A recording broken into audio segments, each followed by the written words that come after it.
Diagnosis और treatment की बात करते हैं, ठीक है। डायग्नोसिस में सबसे पहले आपने क्या करना होता है, फिजिकल एग्जामिनेशन, वेरी सिंपल, ठीक है। यहाँ पे जो भी लिखा है वो वहाँ मैं आपको यहाँ पे बताता हूँ, ठीक है। सबसे पहले आप क्या करते हो, फिजिकल एग्जामिनेशन। फिजिकल एग्जामिनेशन में आपको जब आप इस पेशेंट का स्किन चेक करते हैं ना, तो उसमें आपको क्या मिलेगी, इजी ब्रोजिंग मिलेगी आपको, फॉर एग्जांपल पिटिक या परपरा वगैरह मिलेगी, ठीक है ना। आप पेशेंट से पूछते हो तो पेशेंट आपको बताता है कि कभी कभी उनके फॉर एग्जांपल यूरिन में ब्लड आता है, ठीक है, जिसको हेमाचूरिया कहते हैं, या फिर फिसेस में ब्लड आता है जिसको हम मेलेना कहते हैं, राइट। अगर फीमेल है तो वो आपको बताएगा कि मेरे जो फॉर एग्जांपल पीरियड्स होते हैं तो उसमें ब्लीडिंग ज़्यादा होती है, ठीक है, मोर देन नॉर्मल, या तो फिर उनके नाक से खून बहता है, ठीक है ना। तो that is physical examination, right. आप जब सीबीसी करते हो तो आपको क्या मिलता है, प्लेटलेट काउंट रिड्यूस मिलता है, राइट, और नॉर्मल आरबीसी मिलता है। सो उसके बाद है पेरिफेरल ब्लड स्मीयर करते हो, ठीक है ना आप। इसका मतलब पेरिफेरल ब्लड स्मीयर का मतलब क्या है कि आप उसके ब्लड को लेके माइक्रोस्कोप के नीचे रख के, ठीक है ना, माइक्रोस्कोप के थ्रू आप देखते हो, ठीक है। तो उसके ब्लड में आपको क्या मिलता है, मेगा कैरियोसाइट। मैं ऑलरेडी आपको बता चुका हूँ कि मेगा कैरियोसाइट क्या होता है, बोन मेरो से प्रोड्यूस होता है और ये इमेच्योर होता है, ठीक है ना, प्लेटलेट का। ये मेगा कैरियोसाइट आगे जाके प्लेटलेट्स में कन्वर्ट होते हैं, ठीक है ना। ऑलरेडी मैं आपको बता चुका हूँ ये, ठीक है, राइट। अच्छा जी। तो उसके बाद आप क्या करते हो, फॉर एग्जांपल जब आप इसके बॉडी के अंदर, पेशेंट के बॉडी के अंदर आप क्या चेक करते हो, एंटीबॉडीज़, ठीक है। तो आपको आईजीजी एंटीबॉडीज़ पॉजिटिव मिलेगी, राइट, नज़र आ रहा है आपको।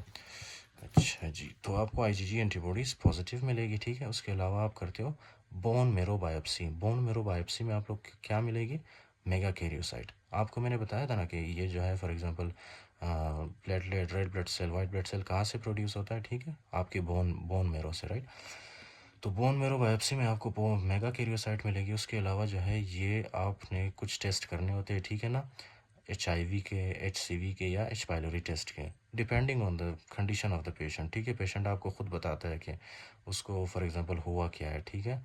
उसके फिजिकल एग्जामिनेशन या हिस्ट्री टेकिंग से आपको पता चलता है कि आपको ये टेस्ट करने हैं, कौन से टेस्ट करने हैं, राइट। अच्छा जी। उसके बाद है सबसे मोस्ट इम्पॉर्टेंट पार्ट, ठीक है ना, लेक्चर का, उसको आप लोग कहते हो यस, ट्रीटमेंट, ठीक है। तो ट्रीटमेंट में हम लोग क्या करते हैं, सबसे पहले हम लोग देखते हैं platelet count, right. Platelet count, अगर प्लेटलेट काउंट आपको मोर देन 30,000 मिल रहा है, ठीक है ना, more than 30,000 and no bleeding, so there is no treatment required, ठीक है ना, आपको ट्रीटमेंट करने की ज़रूरत ही नहीं, राइट। अच्छा जी। अब नेक्स्ट लाइन क्या है मैं आपको इधर बताता हूँ, ठीक है। अगर आपको फॉर एग्जांपल ये प्लेटलेट काउंट है ना, ये प्लेटलेट काउंट आपको अगर लेस देन 30,000 मिल रहा है, ठीक है ना, लेस देन 30,000, और पेशेंट के अंदर ब्लीडिंग हो रही है, ठीक है, तो आप क्या करते हो, कोर्टिकोस्टेरॉइड्स देते हो या IV इम्यूनोग्लोबुलिन्स देते हो, ठीक है। ये क्या करते हैं, ये नॉर्मली जाके आपके बी सेल को इनहिबिट करते हैं और एंटीबॉडी बनने से रोकते हैं, ठीक है ना, राइट, आपके बॉडी के अंदर। तो यही चीज़ इधर भी बताइए, प्लेटलेट काउंट लेस देन 30,000 और clinically significant bleeding symptoms, corticosteroids और IV इज़ गिवन, ठीक है ना। अच्छा जी। तो आपने ये चीज़ किया, ठीक है ना, प्लेटलेट आपने उसको कॉर्टिकोस्टेरॉइड दिया, आपने उसको IV इम्यूनोग्लोबुलिन दिया, लेकिन फिर भी पेशेंट ठीक नहीं हो रहा, उसके अंदर ब्लीडिंग हो रही है, ठीक है ना। इन दैट केस आप क्या करते हो, स्प्लीनेक्टमी करते हो, ठीक है।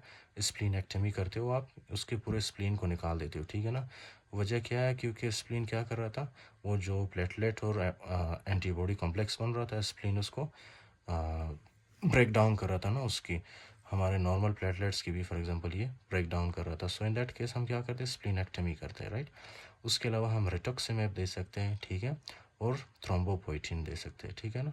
थ्रोम्बोपोइटिन में हमारे पास क्या है, इधर मैंने लिखा हुआ है, ठीक है। थर्ड स्टेप क्या है, स्प्लीनेक्टमी में, और मैं नॉट रिटोक्सिमैब भी दे सकते हो और थ्रोम्बोपोइटिन भी दे सकते हो। थ्रोम्बोपोइटिन में कौन सा, रोमिप्लोस्टिम और एल्ट्रोम्बोपैक, ठीक है ना, ये चीज़ आप दे सकते हो, राइट।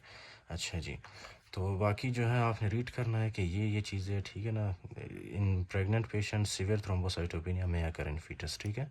थ्रोम्बोपोइटिन क्यों देते हैं, ठीक है, थ्रोम्बोपोइटिन। अच्छा, आई एम रियली सॉरी, ठीक है, ये एरिथ्रोपोइटिन नहीं है, ये थ्रोम्बोपोइटिन है, राइट, ये है थ्रोम्बोपोइटिन, राइट।